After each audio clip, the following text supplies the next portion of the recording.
सबकी लाडली बहू और बेटी। निशा अपने माता पिता की बहुत लाडली थी। 3 बड़े भाइयों की बहन थी। कोई भी चीज मांगने पर उसी वक्त सामने हाजिर हो जाती। पूरे घर में रौब था उसका। पूरे परिवार और नौकरों पर राजकुमारी की तरह हुक्म चलाती थी निशा। स्कूल में भी पूरा रौब था उसका। बड़े घर की लाडली जो थी वह। ऐसे ही उसने कॉलेज में दाखिला लिया। उसके ठाट बाट बड़ी गाड़ी में आना जाना, हर दिन नया फैशन देखकर हर कोई उससे दोस्ती करना चाहता था। थोड़े ही दिनों में उसके बहुत से दोस्त बन गए। पूरे कॉलेज में उसकी अपनी ही एक पहचान थी।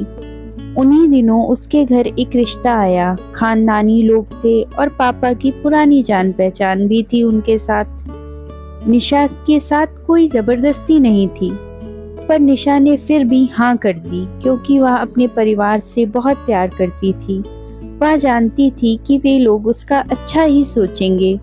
लड़के का नाम विनय था। विनय काफी पढ़ा लिखा और समझदार लड़का था। ससुराल वाले भी बहुत अच्छे थे। ससुराल में निशा की जगह वैसे ही थी जैसे कि मायके में। कोई भी कार्य निशा की सलाह के बिना नहीं होता। कुछ ही दिनों में सबकी लाडली बहू बन गई थी वह। फिर उसके घर एक बेटे का जन्म हुआ। आरव निशा को जान से भी प्यारा था। पोता पाकर ससुराल वाले तो फूले ही नहीं समाते थे। निशा कभी कभी सोचती कि उसकी किस्मत कितनी अच्छी है। उसका हर अपना उसे कितना प्यार करता है।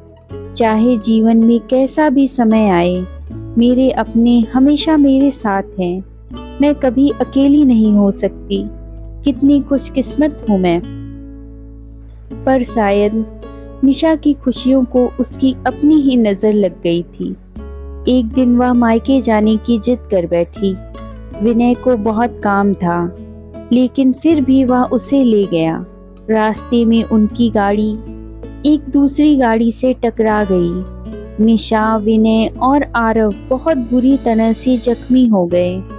काफी दिनों के इलाज के बाद विनय और आरव तो ठीक हो गए, लेकिन निशा पूरी तरह ठीक ना हो सकी। सर पर चोट लगने के कारण वह अपनी आंखों की रोशनी खो बैठी। अब निशा की किस्मत जैसे उल्टे पांव चलने लगी। मायके वाले कुछ दिनों तक उसे मिलने आते रहे, फिर कभी कभार फोन ही करके पूछ लेते कि अब कैसी हो। धीरे धीरे ये सिलसिला भी कम हो गया। ससुराल वालों की सहानुभूति भी कम होने लगी। घर में किसी को पास बैठने के लिए कहती तो जवाब मिलता, बहुत काम है, अब तुम भी हाथ नहीं बटा सकती।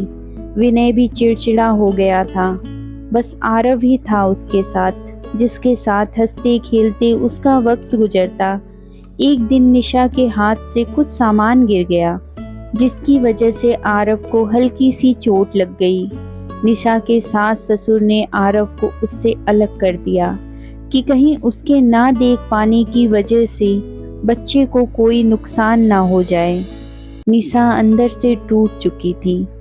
एक दिन उसने सबके सामने मायके जाने की इच्छा रखी, तो विनय तुरंत उसे मायके छोड़ आया, जैसे कि वह यही चाहता था।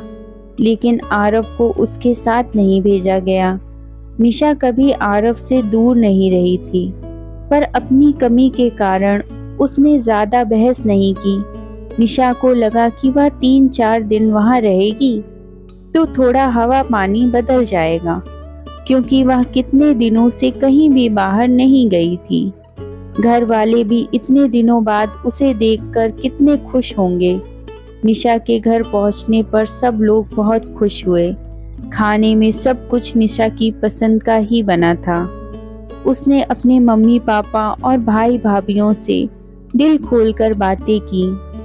उनके छोटे छोटे बच्चे भी बुआ के साथ घुल मिल गए थे।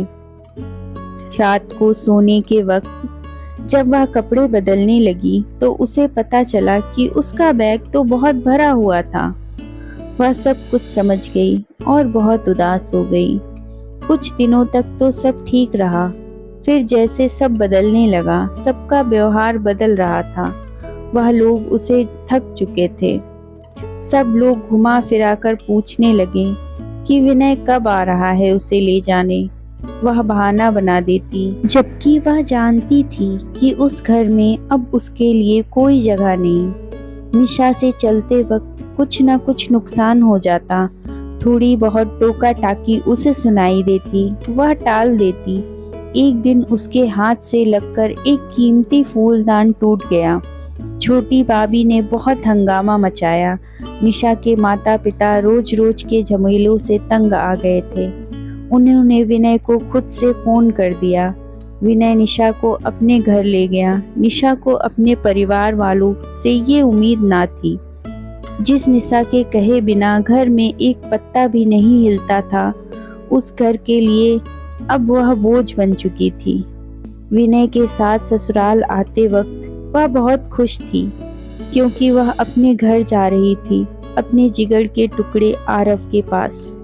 परंतु यह खुशी भी कुछ पल की ही थी। सारा बंदोबस्त पहले ही किया हुआ था।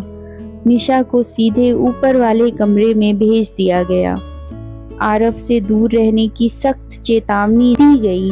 एक काम वाली बाई को उसकी जिम्मेदारी सौंपी गई, जो उसके खाने पहनने जैसी जरूरतों का ध्यान रखती। निशा ज्यादातर चुप ही रहती, कभी कभी काम वाली सीमा से थोड़ा बतिया लेती। उसके जरिए आरव का पता चल जाता। सबकी लाडली बेटी और बहू अब सबके लिए लाडली से बोझ बन चुकी थी।